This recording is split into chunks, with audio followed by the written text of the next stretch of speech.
Hello welcome back student. Standard 9 का chapter number 6 हम पहुंचे हैं। उसका नाम है लाइंस एंड एंगल्स। इसके नाम पर से ही आपको पता चल जाएगा कि इसके अंदर हम लाइंस और एंगल्स के बारे में इंफॉर्मेशन लेंगे। तो पहले हम उसका इंट्रोडक्शन से स्टार्ट करेंगे। हमने अगले चैप्टर नंबर 5 में कुछ ऐसी ही इंफॉर्मेशन देखी थी लाइंस और एंगल्स के बारे में, और कौन सी लाइन पैरेलल बोली जाती है, परपेंडिकुलर किसे बोली जाती है, फिर एंगल्स होते हैं वो किस टाइप के होते हैं, उसके बारे में इंफॉर्मेशन ली थी। एक बार हम ये सब कुछ रिकॉल कर लेते हैं। तो इंट्रोडक्शन में फर्स्ट हम याद रखेंगे हमारी कुछ टर्म्स, जैसे कि एक मेन टर्म है रे, लाइन सेगमेंट।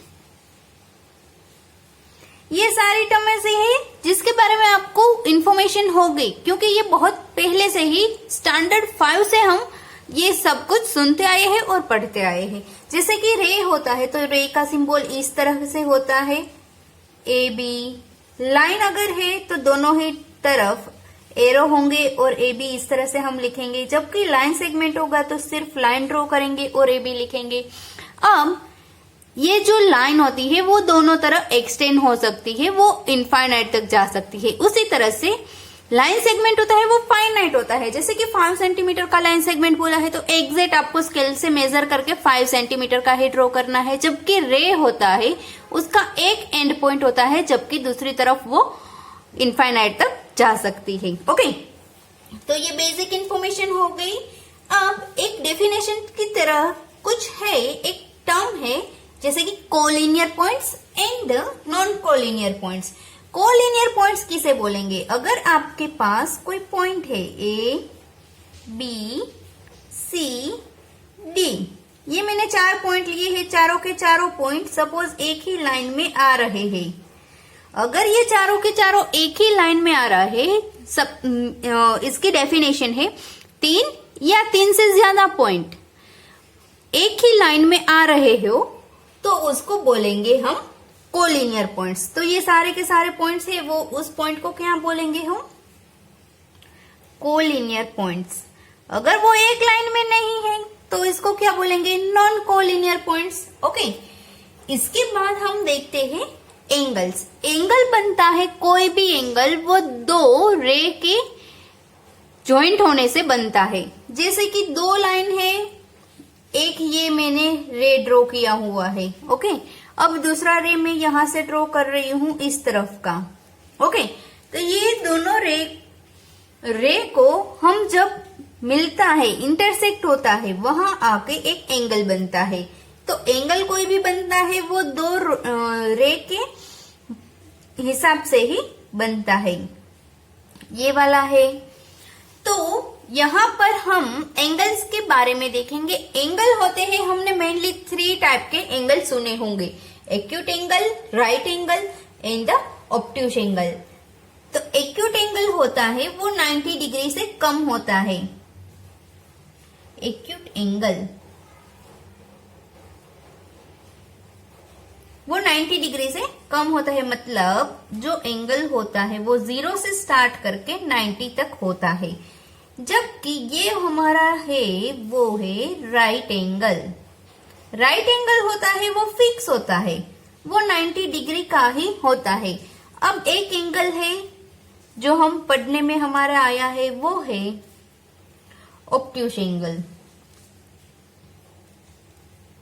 ऑब्ट्यूस एंगल होता है वो 90 डिग्री से बड़ा होता है, जबकि 180 डिग्री से छोटा होता है। इसको हम बोलेंगे ऑब्ट्यूस एंगल। तो ये 3 एंगल के बारे में आपको ऑलरेडी इंफॉर्मेशन होगी। ये बहुत ही सिंपल है, बेसिक है। उसके अलावा 2 और एंगल हम सुनेंगे, 2 और एंगल के बारे में इंफॉर्मेशन लेंगे। वो है एक स्ट्रेट एंगल और एक है रिफ्लेक्स एंगल। एक पहले हम देख लेते हैं स्ट्रेट एंगल। अगर मैं इस तरह की लाइन ड्रॉ करूं, ओके, तो ये जो मैंने लाइन ड्रॉ की है वो कितने एंगल की होंगी, इसका एंगल कितना होगा? तो यहाँ पर 0 होता है, यहाँ पर 180 होता है, तो ये पूरा एंगल होता है वो कितने का बनता है? 180 डिग्री का। तो इसको बोलेंगे हम, स्ट्रेट लाइन है तो इसको स्ट्रेट एंगल बोलेंगे, स्ट्रेट एंगल, जबकि उसका एंगल होता है वो कितने का होता है, 180 डिग्री। इसी तरह से एक दूसरा एंगल है, वो एंगल को बोलेंगे हम रिफ्लेक्स एंगल। मैं इस तरह का कोई एंगल ड्रॉ कर रही हूं, ये मैंने एंगल ड्रॉ कर दिया। अब मुझे ये वाला एंगल नहीं चाहिए, लेकिन यहां से यहां तक का जो एंगल बचता है वो एंगल चाहिए। अगर ये वाला फाइंड करना है तो वो तो हम इजीली कर सकते हैं, मुझे ये वाला फाइंड करना है तो उसको हम बोलेंगे रिफ्लेक्स एंगल। कोई भी एंगल है उसका रिफ्लेक्शन है, वो कहाँ का होता है, 180 से लेकर 360 के बीच का होता है। अगर 180 के अंदर का है तो हम उसको बोल सकते हैं obtuse angle, acute angle, right angle. 180 से ज्यादा होगा और 360 तक जाएगा तो उसको बोलेंगे हम रिफ्लेक्स एंगल। ओके, तो यहाँ पर हमने ये सारे 5 एंगल के बारे में इंफॉर्मेशन ली। इसके अलावा 2 और टर्म है जो आपने ऑलरेडी पढ़ी हुई है। एक है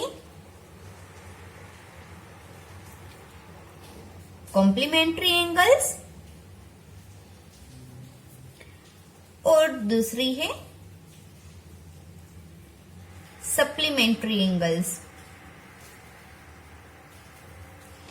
कॉम्प्लीमेंट्री एंगल्स जो होते हैं उसमें 2 सम का एडिशन अगर हम करेंगे कॉम्प्लीमेंट्री एंगल का तो वो होता है एडिशन ऑफ 2 एंगल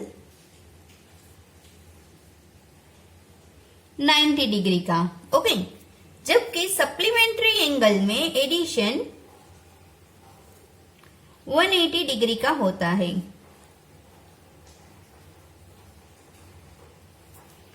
ये 2 टर्म भी हमारी हो गई।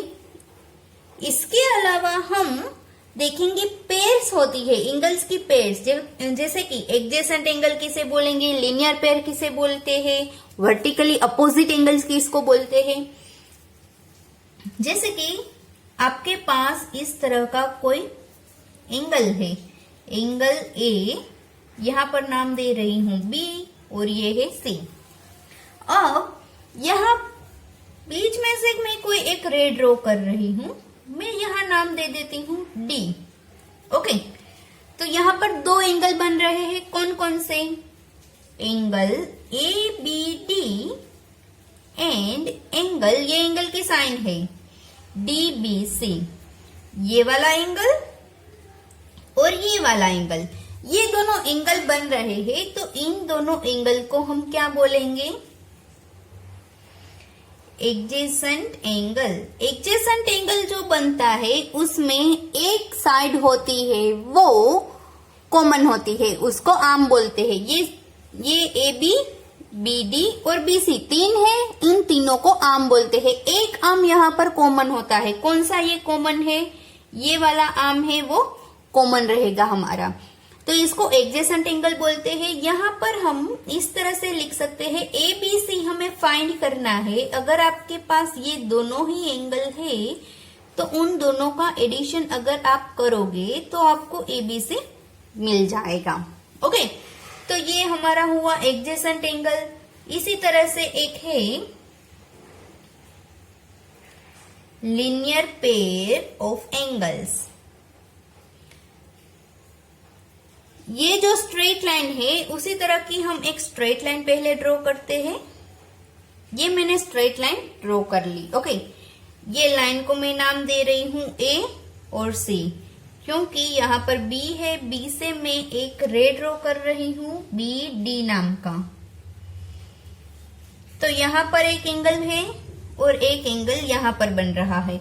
यहाँ 2 एंगल बन रहे हैं, कौन कौन से, ए बी डी और डी बी सी। यहाँ पर भी कॉमन आर्म कौन है हमारा, बी डी है, वो कॉमन आर्म है। तो इन दोनों एंगल को हम लीनियर पेयर कह सकते हैं, क्योंकि ये एक लाइन है, लाइन के ऊपर ही एक आर्म से बनी हुए 2 एंगल है, इसलिए हम इसको बोलेंगे linear pair.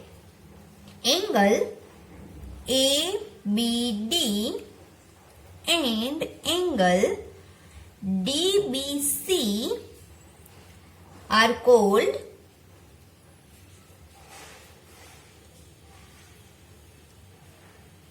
linear pair of angles. इसको बोलेंगे हम लीनियर पेयर। इन दोनों का एडिशन होता है वो क्या होता है 180 डिग्री।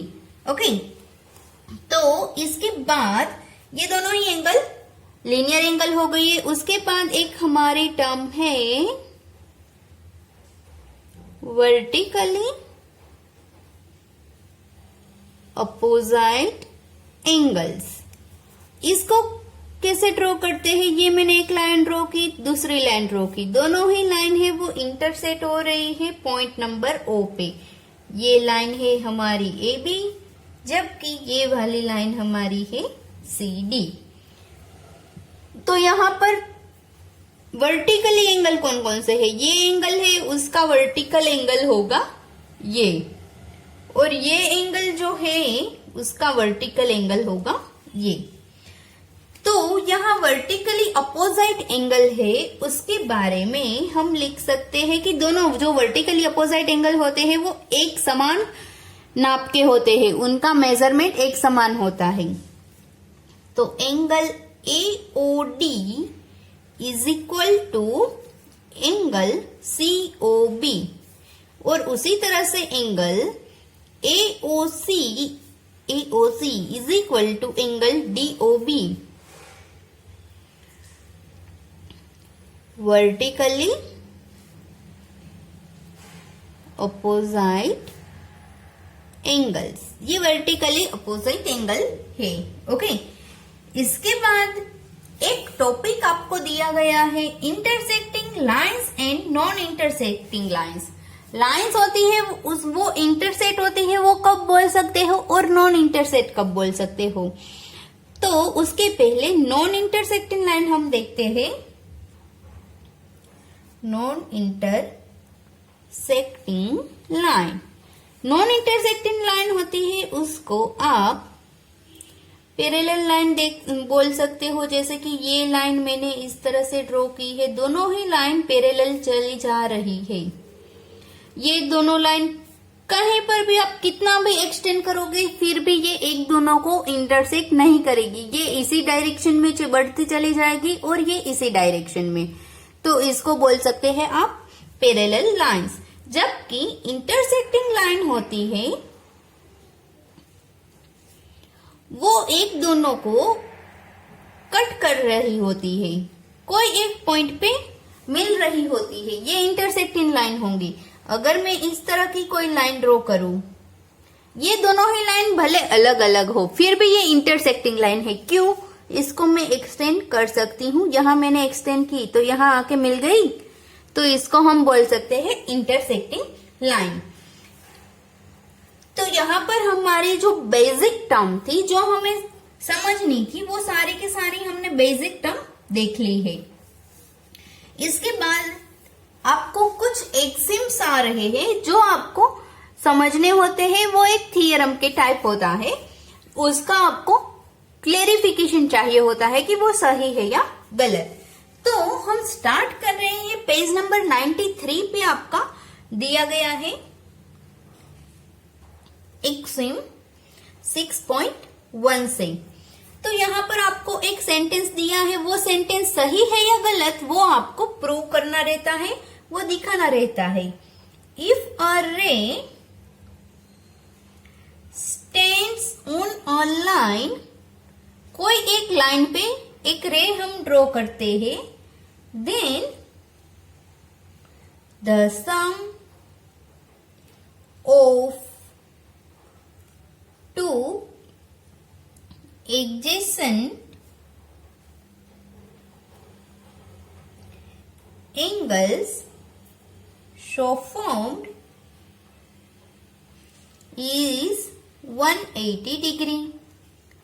यहाँ क्या बोल रहे हैं, अगर आपके पास कोई एक लाइन है, लाइन के ऊपर आप एक रे ड्रॉ करें, तो जो एंगल्स बन रहे हैं वो दोनों एडजेसेंट एंगल होगी, क्योंकि ये वाला एंगल और ये वाला एंगल दोनों एडजेसेंट एंगल बोल सकते हैं, क्योंकि स्ट्रेट एंगल भी एक टर्म है।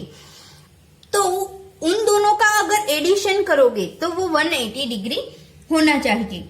यहां पर आपको इस तरह से बोला गया है। तो आप यहां पर कुछ इस तरह से लिख सकते हो कि ये सही है, लेकिन कब? जब आपका जो एंगल्स दिए गए हैं वो एंगल इस तरह के हो कि उसके नॉन कॉमन आर्म है वो ही लाइन बना सके। लाइन कब बनती है?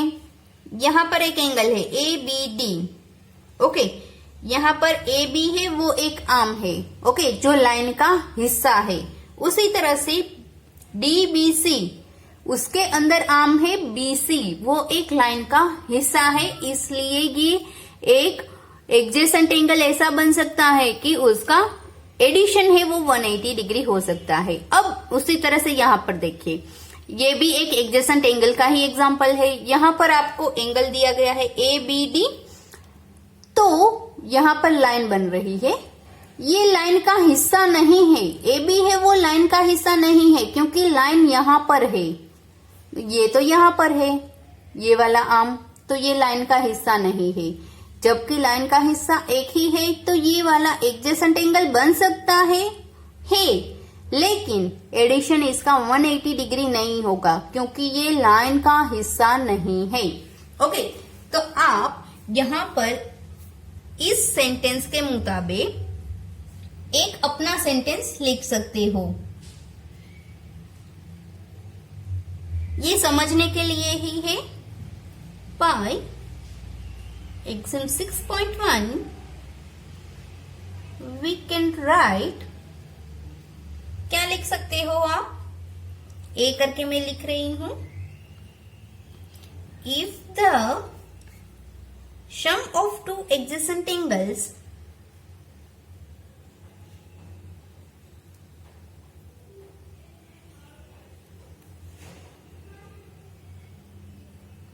(180 degree) then कब हो सकता है? A ray on a line, कब होगा वो लाइन पे? जब जो रे है, कोई एक रे है वो लाइन पे होगा। कब होगा वो लाइन पे? जब जो लाइन है वो किसी नॉन कॉमन आर्म से ही लाइन बन सकती है। So line is formed from a non common arm. Okay, तो इसके एग्जाम्पल के तौर पे हम इस तरह से ड्रॉ कर सकते हैं। ये वाला हमारा एक एग्जाम्पल बन सकता है ABCD। तो यहाँ नॉन कॉमन आर्म है, वो लाइन बना रहे हैं, तो ये गलत होगा, ये नहीं बना रहे हैं। उसी तरह से मैं अगर राइट एंगल लूं तो उसको कट करने वाला जो है रे, क्या ये लाइन बना रहा है AB और BC? नहीं बना रहा है, तो ये भी होगा गलत। उसी तरह से अगर मैं इस तरह का कुछ ड्रॉ करूं,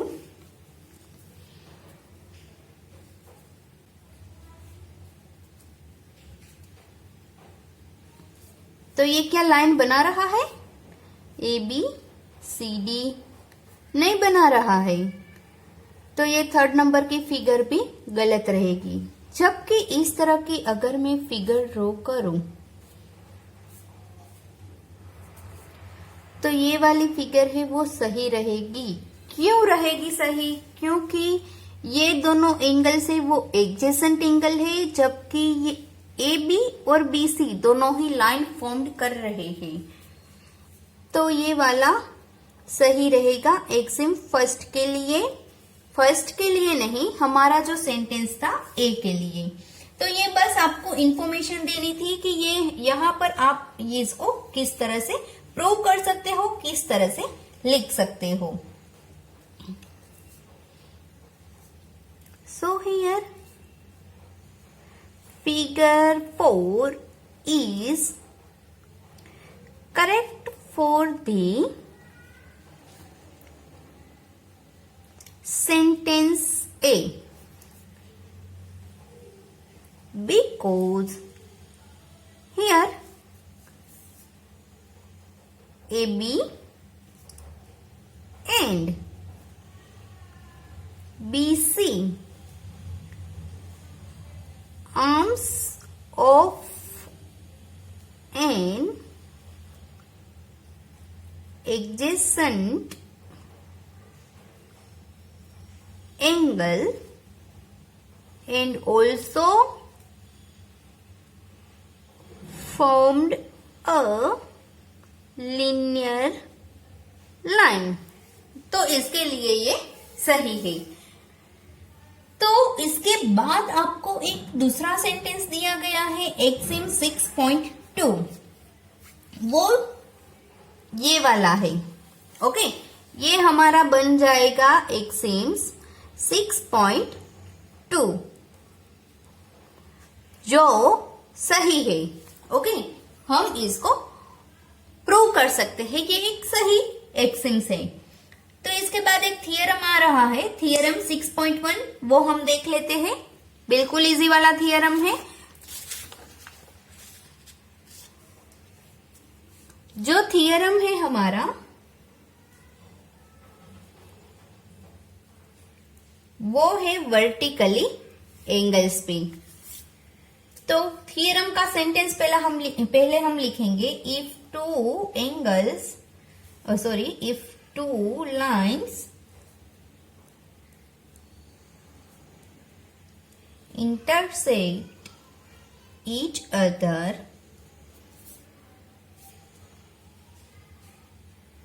then the vertically opposite angles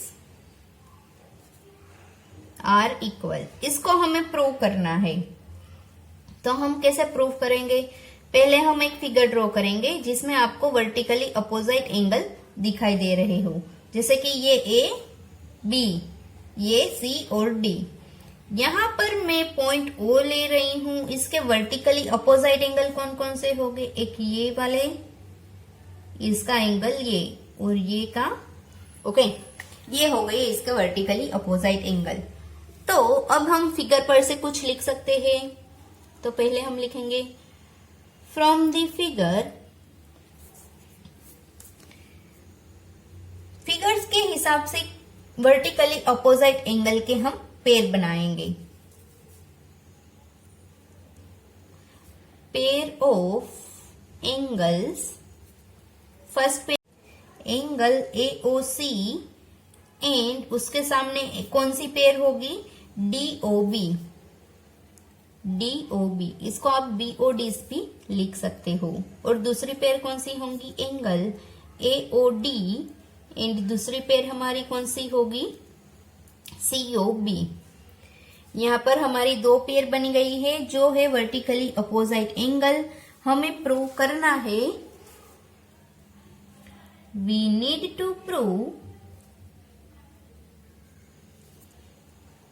AOC is equal to angle BOD या फिर ODB and angle AOD is equal to angle BOC या फिर COB। ये हमें प्रूव करना है। तो पहले उसके लिए हम स्टार्ट करेंगे, इसको हम एक लीनियर लाइन ले रहे हैं। लीनियर लाइन का एक एंगल है, तो हम इस तरह से लिख सकते हैं AOC और एंगल AOD, उन दोनों का अगर मैं एडिशन करूं तो वो 180 डिग्री आ सकता है। उसी तरह से इस तरफ का भी लिख सकते हैं DOB और एंगल COB, उन दोनों का भी मैं एडिशन करूं तो 180 डिग्री होता है। तो इन दोनों का राइट हैंड साइड है वो एक समान है, तो हम इसको इस तरह से लिख सकते हैं। AOC plus angle AOD is equal to angle BOD plus angle BOC। अब यहां पर हम देख सकते हैं कि angle AOD is equal to BOC है। BOC की जगह पर मैं एंगल AOD पुटअप कर सकती हूं। तो ये दोनों ही एक समान सामने सामने है तो कट हो गए, तो बचा क्या, angle AOC is equal to angle BOD। AOC BOD, तो ये हमारा प्रूव हो गया। तो हम लिख सकते हैं सो वी से दैट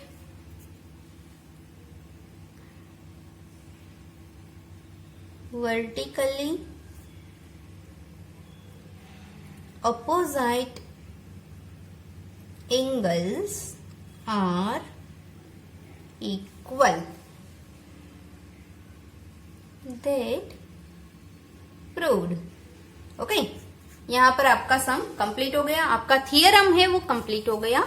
अगर आपको थियरम ये एक्सप्लेन करने को, प्रूव करने को बोले तो आपको इस तरह से इसको एक्सप्लेन करना है, प्रूव करना है। ओके, ये बिल्कुल वाला इजी है। तो इसके बाद आपको कुछ एग्जांपल्स दिए गए हैं और एक एक्सरसाइज 6.1 हमारी स्टार्ट हो रही है, जो हम नेक्स्ट वीडियो में देखेंगे। तो तब तक के लिए बाय बाय स्टूडेंट। अगर आपने मेरे चैनल को सब्सक्राइब नहीं किया है तो इसको लाइक करें, शेयर करें और सब्सक्राइब करें, ताकि आपको हर वीडियो है वो मिलता जाएगा। और बेल आइकन को जरूर दबाएं, ताकि जैसे ही नेक्स्ट वीडियो आएगा आपको पहले इंफॉर्मेशन मिल जाएगी। Bye bye students.